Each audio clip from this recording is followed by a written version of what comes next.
بسم اللہ الرحمن الرحیم۔ حضرت مالک بن دینار کی توبہ کا واقعہ۔ حضرت مالک بن دینار سے کسی نے اس کی توبہ کا واقعہ پوچھا۔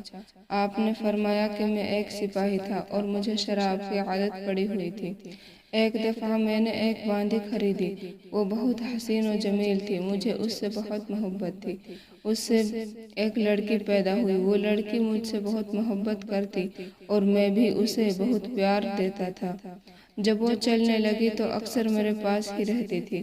اس کی ایک عجیب سی عادت بن گئی کہ جب بھی میں شراب کا گلاس منہ سے لگانے لگتا تو وہ میرے ہاتھ سے چھین کر کپڑوں پر شراب گرا دیتی۔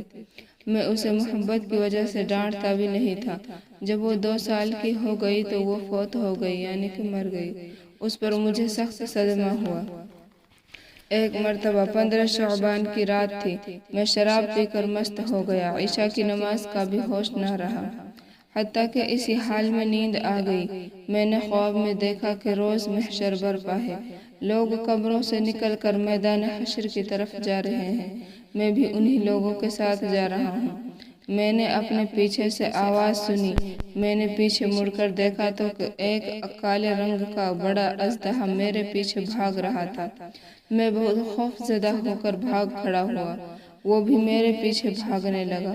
اسی دوران میں نے دیکھا کہ ایک نفیس لباس پہنے ہوئے ایک بوڑھے میاں میرے سامنے ہیں۔ سلام جواب کے بعد میں نے ان سے کہا کہ خدا کے واسطے مجھے اس بلا سے بچائیے۔ کہنے لگے کہ مجھ میں تو اتنی ہمت نہیں ہے کہ میں اس کو پکڑ سکوں، البتہ بھاگتا رہے، ہو سکتا ہے کہ آگے چل کر تیری مدد کا کوئی سبب بن جائے۔ میں بھاگتا رہا، آخر کار ایک ٹیلے پر چڑھ گیا۔ جب اس ٹیلے پر چڑھا تو وہاں مجھے جہنم کی دہکتی ہوئی آگ نظر آئی۔ اتنے خوفناک مناظر کے باوجود اژدہے کے خوف کی وجہ سے میں بھاگتا ہی چلا گیا۔ قریب تھا کہ میں جہنم میں جا گرتا کہ ایک آواز سنائی دی کہ پیچھے ہٹ، تو جہنمی لوگوں میں سے نہیں۔ میں پیچھے کو دوڑا، وہ سانپ بھی میرے پیچھے دوڑا۔ کیا دیکھتا ہوں کہ وہی بوڑھے میاں پھر سامنے ہیں۔ میں نے انہیں پھر التجا کی کہ مجھے اس اژدہے سے بچائیے۔ بوڑھے میاں رونے لگے اور کہنے لگے کہ اس کے مقابلے میں بہت کمزور اور ناتواں ہوں۔ تو ایسا کر کے سامنے والی دوسری پہاڑی پر چڑھ جا، وہاں پر مسلمانوں کی کچھ امانتیں ہیں، ہو سکتا ہے کہ تیری بھی کوئی امانت وہاں موجود ہو، جس کی مدد سے تو اس اژدہے سے چھٹکارا حاصل کر لے۔ میں اس پہاڑی پر چڑھ گیا اور سانپ بھی میرے پیچھے پیچھے چلا آیا۔ وہاں کیا دیکھتا ہوں کہ ایک گول پہاڑ ہے، اس میں بہت سی کھڑکیاں ہیں جن پر پردے ہیں۔ ہر کھڑکی کے دونوں دروازے سونے کے ہیں جو یاقوت اور موتیوں سے مزین ہیں۔ ہر کواڑ پر ریشمی پردہ ہے۔ جب میں اوپر چڑھا تو فرشتے نے کہا کہ کواڑ کھول کر اور پردے اٹھا کر باہر نکل آؤ، شاید تم میں سے کوئی امانت اس مصیبت زدہ شخص کی مدد کر سکے۔ جب کواڑ کھلے اور پردے اٹھے تو ان میں سے چمکتے چہروں والے بہت سے بچے نکلے۔ اس دوران اژدہا میرے بہت قریب آ گیا۔ بچے چیخنے لگے اور کہنے لگے کہ جلدی جلدی سب نکل آؤ۔ اس پر بہت سے بچے نکل آئے۔ اچانک میری نظر اپنی 2 سال کی بچی پر پڑی جو مر گئی تھی۔ وہ مجھے دیکھ کر رونے لگی اور اس نے کہا کہ خدا کی قسم، یہ تو میرے ابا ہیں۔ پھر وہ ایک نور کے پلڑے پر چڑھ گئی، پھر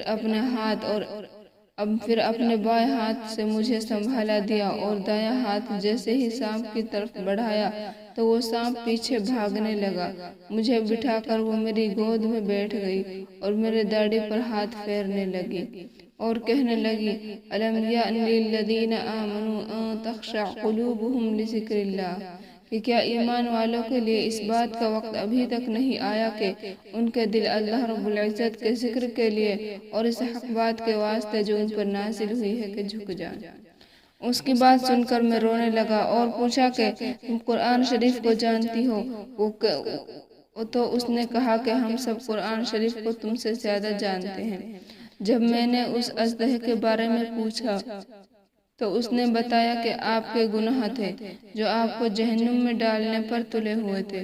پھر میں نے سفید لباس والے بزرگ کے بارے میں پوچھا تو اس نے کہا کہ یہ آپ کی نیکیاں تھی جو اتنی کمزور ہو گئی کہ وہ اس سانپ کا مقابلہ نہ کر سکتی تھی۔ میں نے پوچھا کہ تم اس پہاڑ پر کیا کرتی ہو؟ اس نے بتایا کہ ہم سب مسلمانوں کے بچے ہیں جو قیامت تک یہاں رہیں گے اور اس وقت ہم آپ کی سفارش کریں گے۔ اس کے بعد میری آنکھ کھل گئی۔ اٹھنے کے بعد بھی اژدہے کی وحشت مجھ پر سوار تھی۔ میں نے اسی وقت اللہ رب العزت سے اپنے سابقہ گناہوں کی معافی مانگی اور برے کاموں کو چھوڑ کر نیک کام کرنے لگی۔